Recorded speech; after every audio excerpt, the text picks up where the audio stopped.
4 piece আম খোকার বাবা পেড়ে দিয়ে গেছিল কালকে, ওই জন্যই 4 পিস আম ছিল। সেই 4 পিস আম কিন্তু আমি কেটে নিয়েছি, কেননা মেলা আম দিলে কিন্তু অনেকটা চিনির দরকার। নমস্কার বন্ধুরা, আপনারা কেমন আছেন?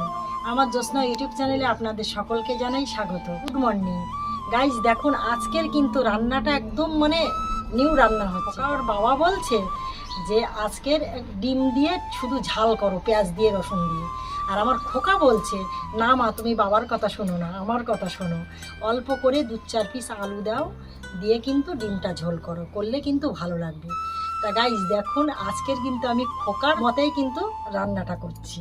ওই জন্য কিন্তু আমি কিন্তু অটোমেটিক কিন্তু আলুটা কেটে নিয়েছি। এর সঙ্গে কিন্তু আবার এটা আমার বায়না, অল্প করে কিন্তু ডাঁটাটাও দিয়েছি, আর আলুটা কেটে নিয়েছি, পেঁয়াজগুলো কেটে নিয়েছি।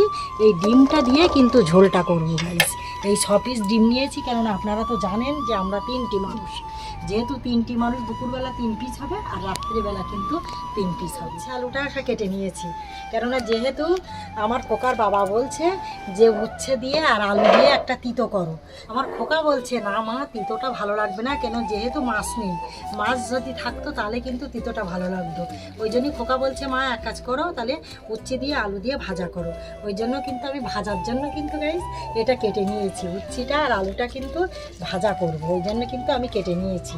আর আমটাও কিন্তু চাটনি বানাবো। আমটা কিন্তু সবার মতে 4 পিস আম খোকার বাবা পেড়ে দিয়ে গেছিল কালকে, ওই জন্যই 4 পিস আম ছিল। সেই 4 পিস আম কিন্তু আমি কেটে নিয়েছি, কেননা মেলা আম দিলে কিন্তু অনেকটা চিনির দরকার, ওই জন্য কিন্তু 4 পিস আমি কেটে নিয়েছি। কেননা যেহেতু আমাদের আমটা কিন্তু ভীষণ টক, 4 পিস আম, তাই দেখা যাচ্ছে অন্তত 300-400 গ্রাম চিনি দিতে হবে। ওই জন্য কিন্তু আমটা কিন্তু কেটে নিয়েছি। বন্ধুরা দেখুন আজকের কিন্তু একদম কিন্তু আমার খোকার বায়নায় কিন্তু পুরোটাই রান্নাটা হচ্ছে।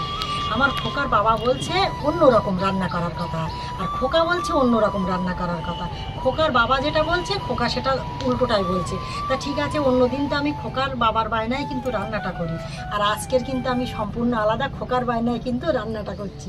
তা গাইস দেখুন আমি প্রতিদিন যা রান্নাটা করি, কি কোনো একটা সংসারে কাজ করি, যা কিছু করি, কিন্তু আপনাদের সঙ্গে কিন্তু সব কিছু শেয়ার করি।